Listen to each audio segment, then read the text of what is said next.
Hello friends, आपका स्वागत है आपके अपने चैनल के ऊपर। और सबसे पहले आज चर्चा करेंगे कि एक्सिस बैंक के अंदर कल एक ब्लॉक डील होने वाली है, जहां पर कि एक private equity investors Ben capital जो है 0.7% स्टेक एक्सिस बैंक में कल ऑफलोड करेंगे। ऐसी जो है रिपोर्ट्स जो है मीडिया में आ रही है, जिसमें तकरीबन जो है 26.7 करोड़ डॉलर्स का माल बिकेगा।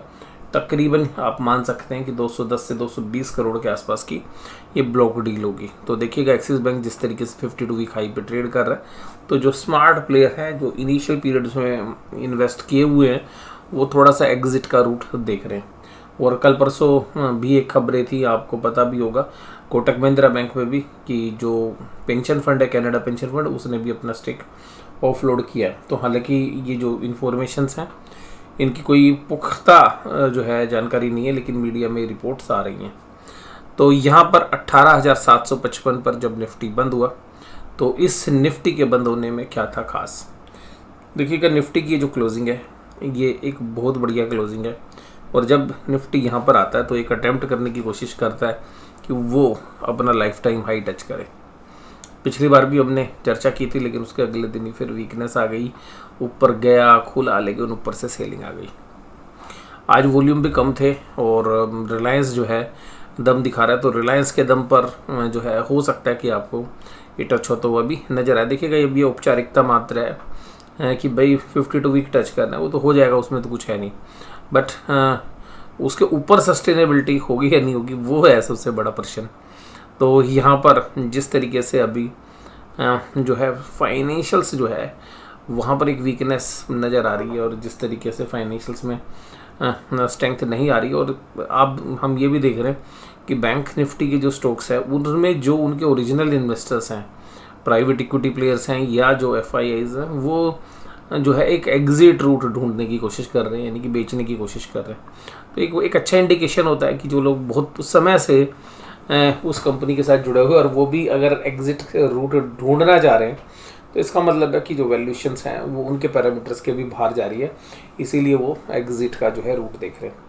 और यहाँ पर देखिएगा, एक इंडेक्स की जो है मैनेजमेंट चल रही है, और आज भी उस कड़ी में फिर रिलायंस ने साथ दिया। अगर कुल मिलाकर अगर आप पूरे दिन का ट्रेड देखेंगे, अगर एक शेयर हिलता है नीचे की तरफ, तो दूसरा शेयर उसको तुरंत एडजस्ट करने के लिए आ जाता है। तो एक एडजस्टमेंट जो है वो बहुत ही बढ़िया तरीके से चल रही है। लेकिन ध्यान रखिएगा, इस एडजस्टमेंट का जब अंत होता है ना, क्योंकि आपने सब कुछ एडजस्ट कर लिया, अब एडजस्ट कर करके बाद में क्या होगा, बाद में सारी एडजस्टमेंट गड़बड़ हो जाती है। और मुझे यहाँ पे लगता है कि रिटेल इन्वेस्टर्स के साथ होता क्या है कि वो पहले तो माल बेच देते हैं, और फिर थोड़ा दिन पैसा रखते हैं, फिर उनको क्या होती है, क्यूरियोसिटी होती है, वो दोबारा से खरीद लेते हैं।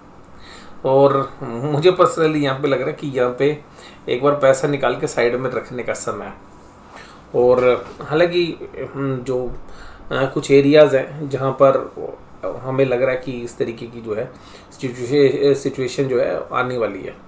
आप देखिएगा, बहुत सारे जो व्यूअर्स हैं उनको लगता है कि नहीं जी, ये तो इस तरीके की रिटर्न तो साल दर साल देता रहे। आप कंपनीज़ के फाइनेंशियल्स देखिए, उनकी टॉप लाइन ग्रोथ देखिए, उनकी प्रॉफिट ग्रोथ देखिए, भाई सब बिल्कुल स्लगिश ग्रोथ थी इस बार। आप कुछ शेयर्स को निकाल लीजिएगा, मान लीजिएगा अगर आप 100 चुनिंदा शेयर्स भी ढूंढोगे, उसमें से तो 15 या 20 कंपनियां ही जो है अच्छा करती हुई नजर आई। और बाजार के अंदर क्या है कि मुझे लगता है कि जब इलेक्शन आएगा, तो इलेक्शन से पहले जो है लोग सोच रहे थे कि भाई इलेक्शन से पहले बाजार कमज़ोर होगा और उसके बाद इलेक्शन के समय पर तेज़ी होगी। मुझे इसके विपरीत लग रहा है। मुझे लग रहा है कि जो अब माल जो है रिटेलर को थमाया जा रहा है, और क्योंकि अगर इंडेक्स गिर जाएगा तो स्मॉल कैप और मिड कैप में सेलिंग पॉसिबल नहीं हो पाएगी। मुझे लगता है कि इंडेक्स को मैनेज करके स्मॉल कैप और मिड कैप में जो है स्मार्ट प्लेयर 1 या 2 शेयर्स को कभी मूव कराते हैं, उसमें लोग बैठ जाते हैं, अगले दिन उसमें फिर सेलिंग आ जाती है, और फिर धीरे धीरे करके उन ऊपर के प्राइस पर वो माल जो है डिस्ट्रीब्यूट कर रहे हैं। एडवांस डिक्लाइन रेशियो आज देखिएगा, जो एडवांस थे वो सुबह जहाँ पे थे वहीं पर आज टिक गए, ये तो है, लेकिन धीरे धीरे वो दिन में कम होते रहे और घटने वाले दिन में बढ़ते रहे। तो ये क्लासिकल केस है डिस्ट्रीब्यूशन का। अब अगर हम बात करें तो आज किसने संभाला बाजार, तो टाटा कंज्यूमर, ग्रासिम, टाटा स्टील और रिलायंस का वेट है, इसलिए आपको जो है बाजार संभलता हुआ नजर आया। लेकिन वहीं दूसरी तरफ फाइनेंशियल्स आज काफ़ी वीक थे। Bajaj finance, axis bank, IndusInd bank, उसके अलावा ICICI bank, Bajaj Finserv, mostly financials आज वीक थे और फाइनेंशियल्स जो है बिल्कुल अब थकते हुए नज़र आ रहे हैं। और बाजार बस इस बात का इंतज़ार कर रहा है कि एक बार 52 की हाई टच कर दें, लगा दें, और जो बुल्स हैं वो ये मान के बैठे हैं कि भाई यहाँ पर अगर हमने कर दिया ना तो एकदम शॉर्ट कवरिंग आ जाएगी।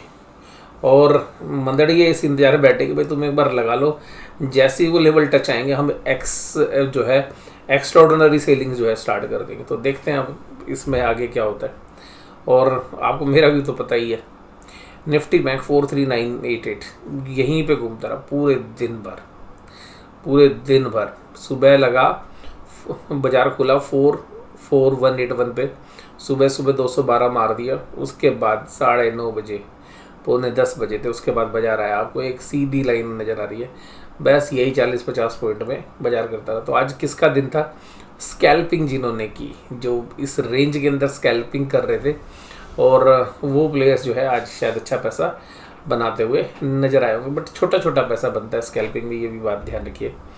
और निफ्टी बैंक की जो कैंडल बनी है वो वहीं पर बनी है जहाँ पर मोस्टली पिछले हफ्ते की सारी कैंडल्स हैं, हालांकि रेड कैंडल है।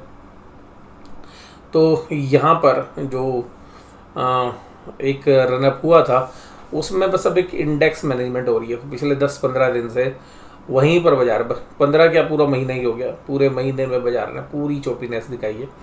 हालांकि इसी बीच में जो स्मॉल कैप और मिड कैप है उन्होंने तो देखिएगा कमाल किया है। आज कमजोरी कहाँ थी? आईसीआईसीआई बैंक में, एक्सिस बैंक में, बंधन बैंक में, इंडसइंड बैंक में और एचडीएफसी बैंक में, यानी कि मेजर सारे बैंक माइनस में थे। लेकिन आज कोटक महिंद्रा बैंक कह रहा भाई मैं कल बहुत परेशान हुआ था, आज मैं तेजी में रहूँगा। तो कोटक महिंद्रा बैंक और एसबीआई जो है ठीक होते हुए नजर आए। बट मुझे लगता है कि इन सारे बैंकों में ना बढ़िया वाला डिस्ट्रीब्यूशन हो गया है, और अब अगर ये क्रैक हुए तो ये बहुत जल्दी से नहीं रुकने वाले हैं। मतलब इनमें जो भी क्योंकि अब ये है ओवरबोट सिचुएशन में, यानी कि बाजार के अंदर सबके पास ये माल थमा दिया गया है, बैंक ले लो, बैंक ले लो, बैंक ले लो, और बैंक एक महीने से चले नहीं है। तो बहुत सारे लोग जो इंतजार में बैठे होते हैं कि भाई हमारे स्टॉप लॉस ट्रिगर हो गया, हम एकदम माल बेच देंगे। और बाजार इतना स्मार्टली प्ले करा रहा है, इतना स्मार्टली प्ले करा रहा है कि बिल्कुल एक नैरो रेंज में चौपी टाइप ऑफ मार्केट जो है प्ले हो रही है। और मुझे याद है कि पिछले 3 साल के अंदर ये शायद इतनी जो बड़ी एक प्राइस रेंज के अंदर रुका रहा बाजार, वो शायद सबसे लंबी है। आप इसको डिस्ट्रीब्यूशन कहें, कंसोलिडेशन कहें, देखिएगा आपको लगेगा ऊपर जाएगा तो भैया कंसोलिडेशन है, हमें लग रहा है कि नीचे जाएगा तो हमें क्या लग रहा है, डिस्ट्रीब्यूशन हो रहा है। और जब भी ऐसा डिस्ट्रीब्यूशन अगर नीचे की तरफ ब्रेक डाउन होगा तो बाजार के अंदर जो करेक्शन है वो काफ़ी सीवियर होती है, क्योंकि बड़े स्मार्ट प्लेयर ऊपर माल बेच कर थमा कर निकल गए, और उसके बाद जब उनकी एग्रेसिव सेलिंग शुरू हो गई तो फिर बाजार तेज़ी से टूटते हैं।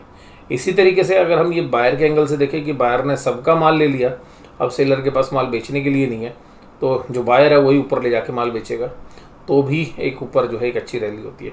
बट देखिएगा ऐसे सर्कमस्टांसेस हमें लग नहीं रहे। जो फाइनेंशियल्स में ग्रोथ थी वो सब प्राइस इन है। स्मार्ट इक्विटी प्लेयर्स जो प्राइवेट इक्विटी चलाते हैं वो सब एग्जिट रूट ढूंढ रहे हैं, यानी कि स्मार्ट मनी माल बेचने की तरफ आकर्षित हो रही है। अगर आप ब्लॉक डील भी देखेंगे तो यहाँ से हमें लग रहा है कि स्मार्ट मनी जहाँ पर भी वैल्यूएशन स्ट्रेच है वहाँ पर बड़े प्यार से अपना पैसा एग्जिट रूट पे डाल रही है। आईडीएफसी फर्स्ट बैंक 76.75, देखिएगा रिटेलर का एक बहुत पसंदीदा शेयर, मैंने भी इसको काफ़ी कवर किया। बट अब मुझे लगता है कि ये जो 76 रुपीज़ और 75 पैसे का भाव है, हो सकता है 2 रुपये 78 से 81 के बीच में। रिवर्स मर्जर की भी जो है खबरें हैं, उन सब के बावजूद भी मुझे ये लगता है कि ये लगभग अपना टॉप बना रहा है, और यहाँ से तकरीबन 10 से 15% की करेक्शन हमें इस शेयर्स में भी देखने के लिए मिल सकती है। और बस कुछ समय की बात है। और यहाँ पर एयू स्मॉल फाइनेंस बैंक है, ये भी अब हमें और वोटर लग रहा है। कोटक महिंद्रा बैंक फेवरेबल है, ठीक है, ओके है, क्योंकि इसमें जितना ओवरबोट हुआ था उतना सेल भी हो गया। एसबीआई जो है टेक्निकली अब वीक हो गया है, क्योंकि मोमेंटम नहीं दिखा रहा। HDFC बैंक टेक्निकली वीक है, और अभी इसमें से म्यूचुअल फंड की भी देखिएगा कुछ पोजीशन हल्की हो सकती है। ये मैंने शायद आपके साथ 1.5 या 2 महीने पहले भी चर्चा की थी। और HDFC बैंक ने देखिएगा परफॉर्म नहीं भी किया है। अब अगर HDFC बैंक टूटता है यहाँ पे, क्योंकि बहुत अच्छा डिस्ट्रीब्यूशन हो चुका है इसमें, तो अगर अब इसमें कभी भी HDFC बैंक में कोई फॉल आता तो तुरंत 1580, और 1580 अगर नहीं संभला तो ये शेयर 1540 रुपये से लेकर 1520 रुपये तक भी जा सकता है। और यहाँ पर देखिएगा इसमें ना ओवर ओनरशिप है, और अभी जब रिस्ट्रक्चरिंग हो रही है, यानी कि जो मर्जर हो रहा है, तो उसमें बहुत सारे ऐसे ओनर्स हैं जो पब्लिक मनी को मैनेज करते हैं, तो वो अपनी पोजीशन भी थोड़ी हल्की कर रहे हैं। उसके बाद फेडरल बैंक और ICICI बैंक की यहाँ पर भी जो है कमजोरी थी। पंजाब नेशनल बैंक और एक्सिस बैंक में तो देखिएगा बहुत मजबूती चली हुई थी, लेकिन ये बेन कैपिटल की जो खबरें हैं बड़े प्लेयर्स को तो पता ही होती है, इसलिए ये शाम के समय पर थोड़ा सा वीक हो गया। FIs की डेटा बहुत ही मजबूत है। आज 17 से 14 करोड़ की देखिएगा बाइंग है। कैश में इंडेक्स में 757 करोड़ की, और स्टॉक फ्यूचर्स आज हल्का करते हुए नजर आए। तो बहुत दिनों के बाद आपको ऐसा लगेगा कि भाई 2 जगह पर आपने बाइंग करी, कैश और इंडेक्स में, और वहीं पर आपने सेलिंग कर दी स्टॉक फ्यूचर्स में। लेकिन जो DIs के डेटा है वो आज नेगेटिव थे। 654 करोड़ की सेलिंग करते हुए नजर आए। पुट कॉल रेशियो निफ्टी की तो देखिएगा 1 के आसपास हो गई है, तो अगर 1 से 1.2 हो जाती है तो फिर करेक्शन आने के चांसेस रहते हैं। और बैंक निफ्टी में तो देखिएगा पुट राइटर डरे हुए हैं यार, कभी भी हमारी पुट की हालत ख़राब ना हो जाए, तो पुट राइटर बैक फुट पे है। Dow Jones industrial average flat चल रहा है। ब्रेंट क्रूड $74 पे है। ऑप्शन चेन के डेटा देखिएगा, एक्सपायरी से पहले दिन देखिए क्या हुआ। निफ्टी के अंदर 18,700 पे जबरदस्त पुट राइटिंग हुई है, यानी कि एक बेस बनाने की कोशिश हुई है। जबकि कॉल राइटर नदारत है, कॉल राइटर ऊपर नहीं है एग्रेसिव, तो कॉल राइटिंग नहीं है, जो कुछ है वो पुट राइटिंग है। 18,700 18,750 में। बैंक निफ्टी में देखिएगा 44,000 अहम लेवल था, आज फिर 44,000 में कॉल राइटिंग हुई है जबरदस्त।